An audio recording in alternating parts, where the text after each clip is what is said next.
Allahu Allahu Allahu Allah Allahu Allahu Allahu Allah Allahu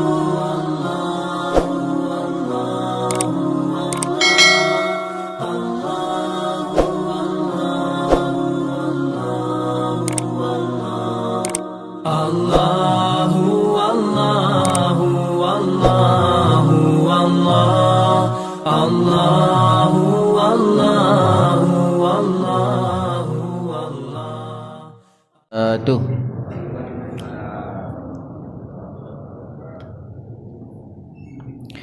Alhamdulillah alladzi hadana li hadza wa ma kunna linahtadiya laula an hadana Allah. Asyhadu an la ilaha illallah wahdahu la syarika lah wa asyhadu anna Muhammadan abduhu wa rasuluh.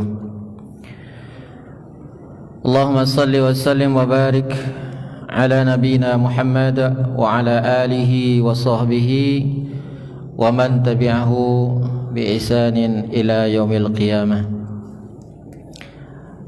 Amma ba'du, Allahumma 'allimna ma yanfa'una wanfa'na bima 'allamtana, subhanaka la 'ilma lana illa ma 'allamtana innaka antal alimul hakim. Allahumma inna nas'aluka 'ilman nafi'an wa 'amalan mutaqabbalan wa rizqan thayyiban. Allahumma inna nas'aluka 'ilman nafi'an wa rizqan wasi'an wa shifaa'an min kulli da'. Allahumma inna nas'aluka 'ilman nafi'an wa na'udzubika min 'ilmin la yanfa'. Bapak dan Ibu hadirin dan hadirat sekalian, jamaah salat subuh tamu-tamu Allah yang disayangi Allah Subhanahu wa taala.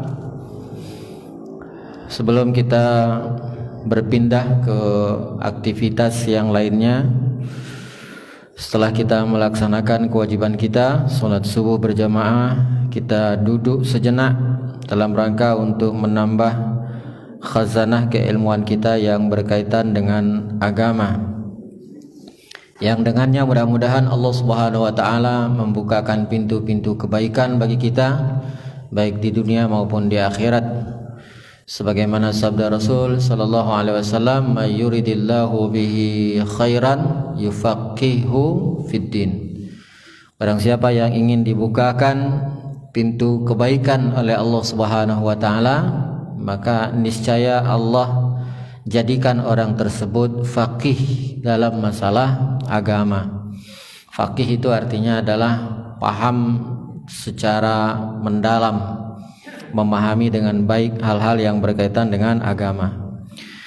Bapak dan Ibu, dari jadwal yang dibagikan tidak ada tema ya.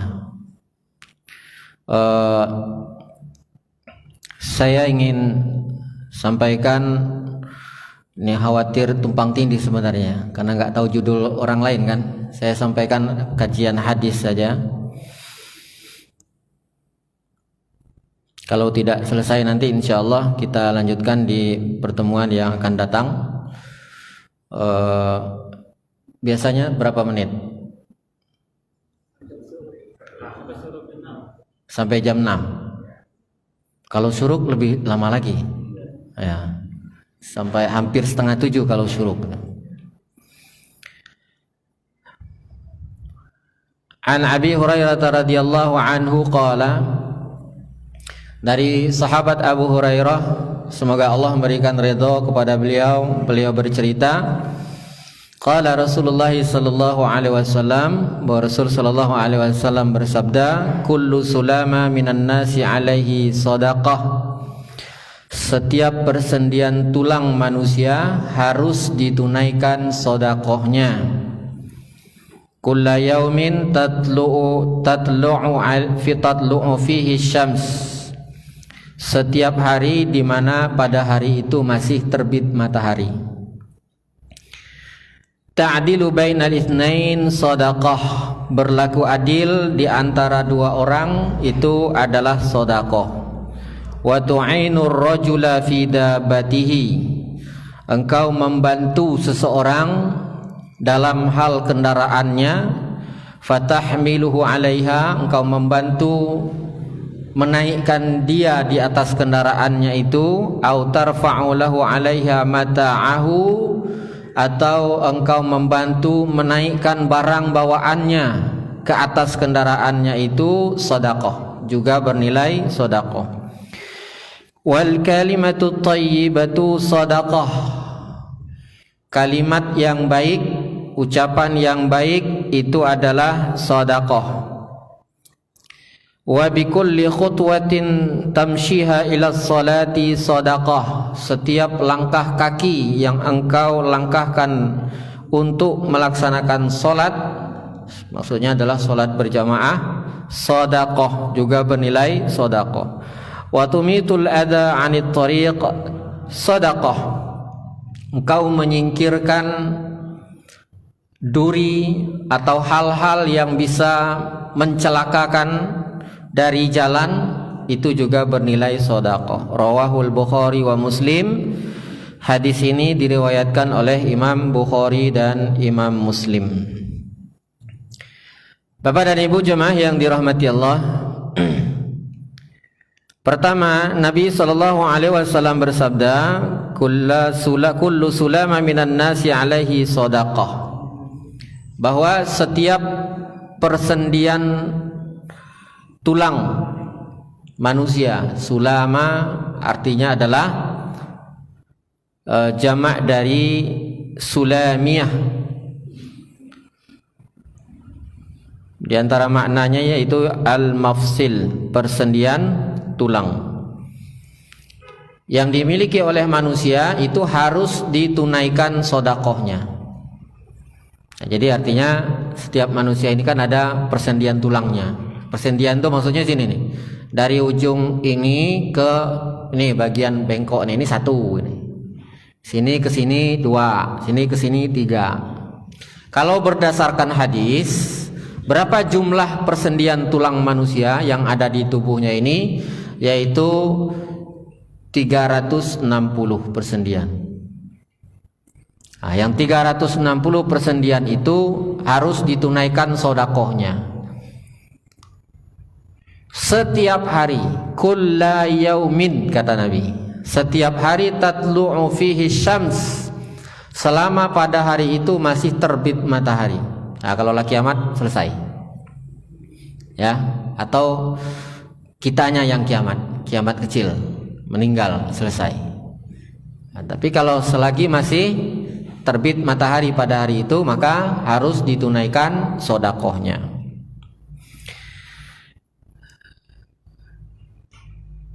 Jadi kalau misalnya satu persendian itu misalnya 1000, berarti kalau dikali 360 berapa itu? 360.000 sehari ya gitu ya. Cuman karena ini bunyi kalimatnya adalah sedekah, maka sedekah itu maknanya luas. Sedekah itu tidak harus berbentuk harta. Ya, kalau sedekah itu tidak harus berbentuk harta. Karena nanti dalam hadis ini kan disebutkan tadi ada beberapa contoh-contoh sedekah. Dan itu tidak berkaitan dengan harta. Melangkahkan kaki, bahkan dalam hadis-hadis yang lain, tabassumuka fi wajhi akhika sedekah. Kamu tersenyum saja di depan orang lain sehingga membuat dia menjadi senang melihatmu, itu juga sudah bernilai sedekah. Nah, Bapak dan Ibu jemaah yang dirahmati Allah, sedekah yang dimaksud di sini bukan berarti kita membayar nikmat,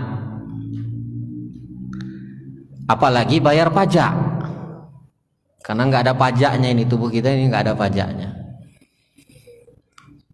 Bukan untuk membayar nikmat, karena yang namanya nikmat itu tidak akan pernah terbayar. Tapi apa? Kalau sudah berhubungan dengan nikmat, berarti ini berurusan dengan syukur. Syukur itu bukan bayar nikmat kalau syukur itu. Ya. Karena tidak akan pernah terbayar. Jangankan nikmat yang diberikan oleh Allah Subhanahu wa taala, jasa orang tua saja tidak tidak akan pernah terbalas. Karena yang namanya membalas itu harus memberikan harus melakukan hal yang sama, harus membalas dengan yang sama. Nah, kalau mau membalas jasa orang tua, gimana cara balasnya coba? Ibu yang sudah melahirkan, cara membalasnya berarti gimana? Lahirkan, bisa nggak? Ya nggak akan bisa. Ibu yang dulu menyusui, kita susui juga gitu. Apa mungkin seperti itu? Nggak mungkin. Nah, ya. Maka Nabi SAW mengatakan la yajzi walidun la yajzi waladun walidan. Ya, bahwa tidak akan pernah bisa seorang anak itu membalas jasa orang tuanya.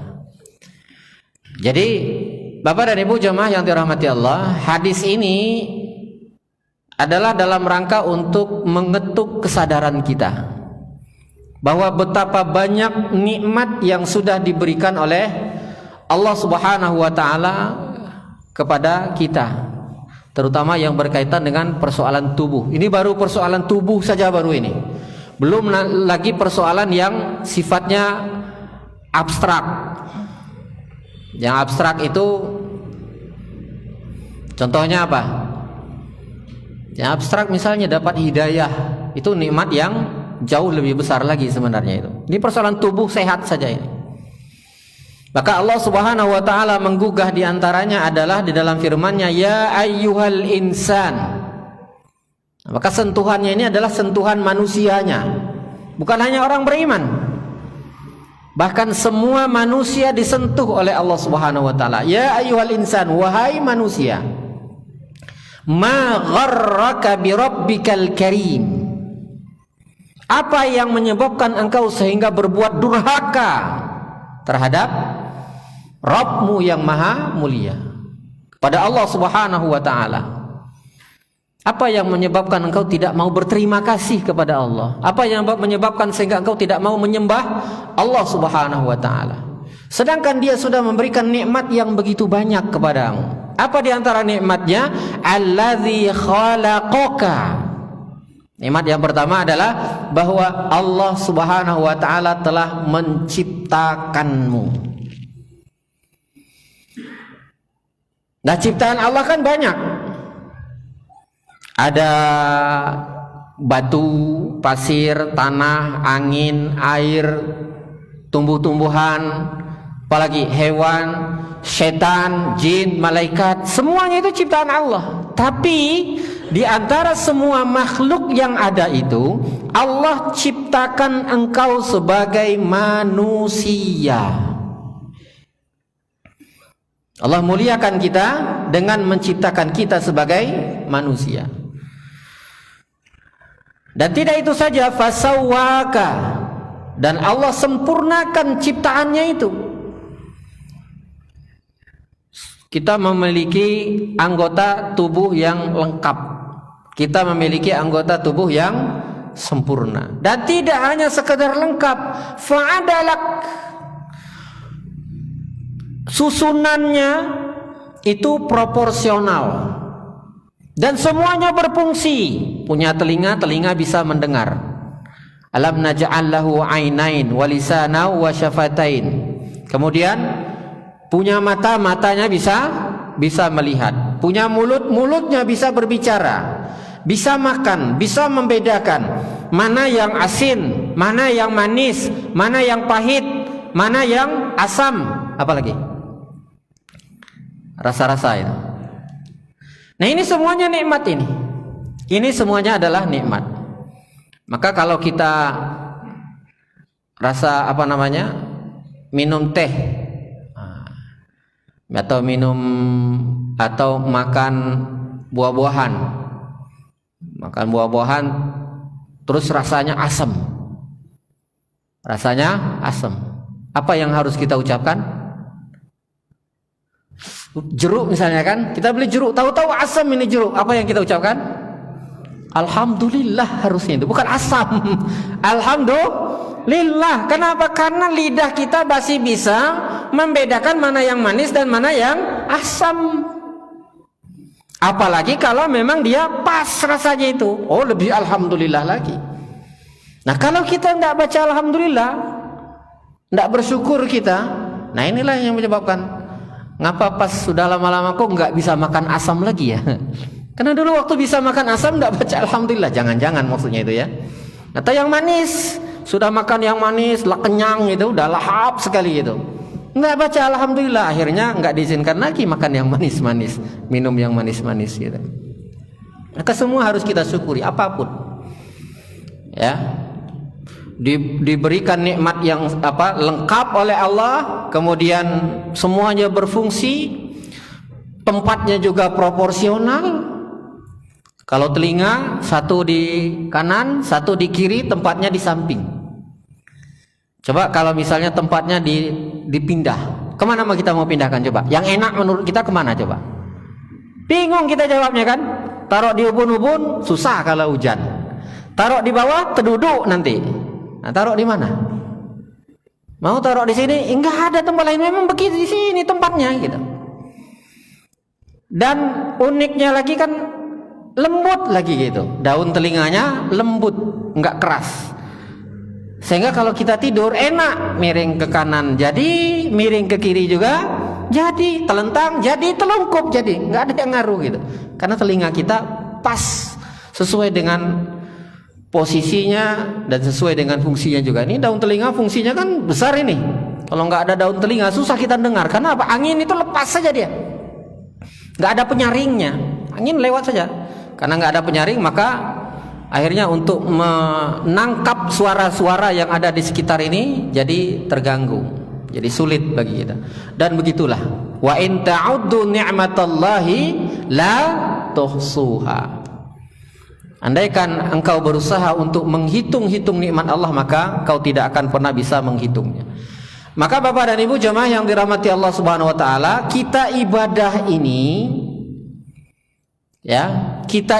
ini adalah dalam rangka untuk wujud syukur kita kepada Allah. Wujud syukur kita kepada Allah. Dan berapapun banyaknya ibadah yang kita lakukan, tidaklah sebanding dengan banyaknya nikmat yang diberikan oleh Allah Subhanahu wa taala. Kalla lamma yaqdi ma amara. Jangan sombong kata Allah. Berapapun banyaknya ibadah yang kamu lakukan, belumlah sepadan dengan sebagaimana yang diminta oleh Allah Subhanahu wa taala. Karena nikmatnya terlalu besar. Nikmat yang diberikan oleh Allah yang sudah kita dapatkan, yang sudah kita nikmati terlalu banyak. Tidak sanggup kita menghitungnya. Coba yang nyata sajalah misalnya. Udah berapa karung?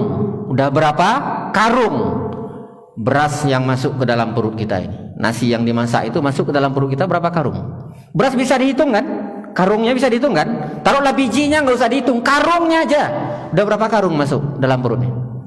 Nggak ada yang hitung. Atau yang lebih konkretnya lagi, yang punya gaji, gajinya kan bisa dihitung tuh tiap bulan. Sebulan sekian juta, sebulan ini sekian juta, lalu naik lagi, kan bisa dihitung tuh. Coba sekarang jawab, udah berapa banyak gaji yang didapatkan? Dari pertama kali terima gaji sampai sekarang. Atau yang sudah pensiun, selama jadi pegawai itu berapa miliar gaji yang sudah diterima itu berapa? Nggak ada yang hitung. Padahal bisa dihitung. Jadi Bapak dan Ibu jemaah yang dirahmati Allah Subhanahu wa taala, ada sebuah riwayat yang insya Allah ini menggugah kita tentang bahwa betapa banyak nikmat yang diberikan oleh Allah Subhanahu wa taala kepada kita. Wahab bin Munabbih dalam hadis yang diriwayatkan oleh Imam Al-Baihaqi. 5 menit lagi ya. Beliau meriwayatkan, Abadallahu abidun khamsina aman. Ada seorang hamba Allah, ada seorang ahli ibadah. Dia menghabiskan umurnya untuk hanya ibadah kepada Allah saja. Hanya ibadah saja, tidak ada kerja lain. Ibadah saja. Berapa lama dia habiskan umurnya untuk ibadah itu? 50 tahun. Khamsina aman. 50 tahun. Dia habiskan semuanya untuk ibadah. Fa'auhallahu azza wa jalla ilaihi, lalu Allah Subhanahu wa taala memberikan wahyu kepada dia. Ada bocoran informasi, wahyu. Sejenis ilham. Wahyu yang dimaksud sini adalah ilham, bukan berarti dia nabi, bukan. Ya, ada ilham, diilhamkan oleh Allah kepada dia. Apa informasinya itu? Inni qad ghafartu laka. Wahai hambaku, ketahuilah bahwa aku sudah mengampuni dosa-dosamu. Aku sudah mengampuni dosa-dosamu. Karena orang ini tadi terlalu pede, lah kepedean kata kita nih. Ya 50 tahun ibadah aja kerjanya. Kita aja yang sholatnya pas-pasan, nah, cuman yang wajib, terus nambah yang sunat dikit-dikit pula lagi kan gitu ya. Lah kepedean nih masuk surga aja. Lah kepedean gini kita banyak pahala. Apalagi nyo nih 50 tahun habis usianya hanya untuk ibadah saja. Lalu Allah katakan, wahai hambaku, ketahuilah aku sudah mengampuni dosa-dosamu. Apa kata dia? Qala, ya Rabb, wahai Allah, wa ma taghfiru li wa lam aznu. Maaf, saya mau tanya. Dosa yang mana yang diampuni ya Allah? Perasaan saya tidak berbuat dosa. Perasaan saya tidak berbuat dosa. Dan memang kerjanya ibadah, nyepi gitu kan, berkurung, paling-paling makan, tidur, ibadah. Makan, tidur, ibadah. Terus itu aja kerjanya. Lah terus dia bertanya, nggak ada keluar-keluar gitu. Dosa yang mana ya Allah? Perasaan saya tidak berbuat dosa. Semua umurku sudah mulai aku habiskan untuk beribadah. Untuk menjawab ini, fa'adzinallahu azza wa jalla li'irqin fi 'unuqihi fadaraba 'alaihi.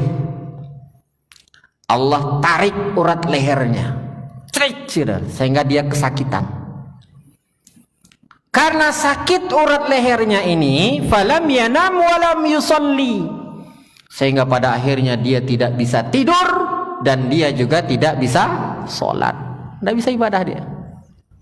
Terganggu ibadahnya dan sekaligus terganggu tidurnya. Berapa lama? Tidak lama, hanya beberapa waktu saja. Summa sakana, beberapa waktu kemudian, entah sehari, entah 2 hari. Ya, cuman di sini tidak disebutkan waktunya kapan. Cuma yang jelas summa sakana. Kemudian tidak lama, akhirnya dia sembuh. Disembuhkanlah sakit urat lehernya ini tadi. Waqama, dia pulih kembali. Fa'atahu malak, lalu datanglah malaikat menghampirinya. Ketika sampai malaikat di sana, dia tanya, gimana kabarnya? Fasyaka ilaihi ma laqiya min darbanil irq. Itulah kemarin saya sempat sakit. Sakit apa? Urat leher saya. Oh, sekarang gimana? Sekarang sudah sembuh. Sekarang sudah sembuh. Faqalal malak, lalu malaikat pun berkata. Apa kata malaikat? Inna rabbaka azza wa jalla yaqul, sesungguhnya Rabbmu Allah azza wa jalla berfirman, ibadatuka khamsina sanah ta'dilu sukuna dzal 'irq. Ketahuilah bahwa ibadahmu yang 50 tahun belakangan itu sebanding dengan sembuhnya urat lehermu. Jadi pahala ibadah 50 tahun itu baru bisa membayar sembuhnya urat leher. Lah gimana dengan sakit-sakit yang lain yang dulu pernah sembuh? Bagaimana dengan yang setiap hari kita ini tidak sakit? Itu nikmat yang lebih besar lagi dibandingkan dengan besarnya nikmat sembuh dari sakit. Karena memang nikmat sehat itu nikmat nomor 2 terbesar yang diberikan oleh Allah kepada manusia. Nikmat terbesar yang pertama apa? Iman. Nikmat terbesar yang kedua sehat. Mangkana aminan man asbaha aminan fi sirbihi. Barang siapa, kata Nabi SAW, yang di waktu paginya hatinya tenang, tidak dihantui oleh rasa takut. Kemudian wa mu'afan fi jasadih, tubuhnya sehat, makan jadi, tidur jadi. Kemudian indahu qutu yaumihi, ada bekal makanan yang bisa dia makan untuk hari itu, bukan besok kelak lagi joyo, yang bisa makan aja dia hari itu, ya. Faka'annama hizat lahud dunya, maka seolah-olah dunia sudah berada di dalam genggamannya. Nah, jadi Bapak dan Ibu jemaah yang dirahmati Allah, dalam riwayat lain Wahab bin Munabbih mengatakan, maktub fi hikmati ali Daud, dalam hikmahnya keluarga Nabi Daud, mereka punya semboyan al-afiyah al-mulkul khafi. Jadi orang yang diberikan kesehatan oleh Allah Subhanahu wa taala pada hakikatnya sama sudah diangkat sebagai raja oleh Allah. Jadi sehat itu adalah, orang yang sehat itu adalah raja yang tersembunyi, ya, raja yang tersembunyi. Jadi kita ibadah adalah dalam rangka syukur kita kepada Allah Subhanahu wa taala bahwa Allah masih memberikan banyak nikmat kepada kita. Nah, oleh karena itulah maka harus ditunaikan sedekahnya. Itu saya dulu sekedar pengantar ya. Pas ya ini ya jamnya kan? Kalau itu sudah jam 6 itu. Insyaallah nanti kita lanjutkan ya, kita lanjutkan karena tadi kan riwayatnya agak panjang nih. Contoh-contoh sedekahnya apa? Mudah-mudahan kita bisa mengambil banyak pelajaran dari hadis ini. Demikian, pakai sesi tanya jawab enggak?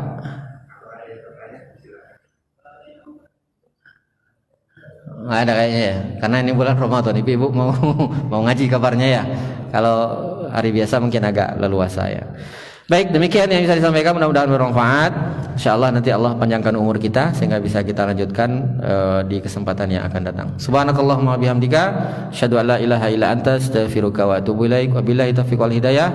Wassalamualaikum warahmatullahi wabarakatuh.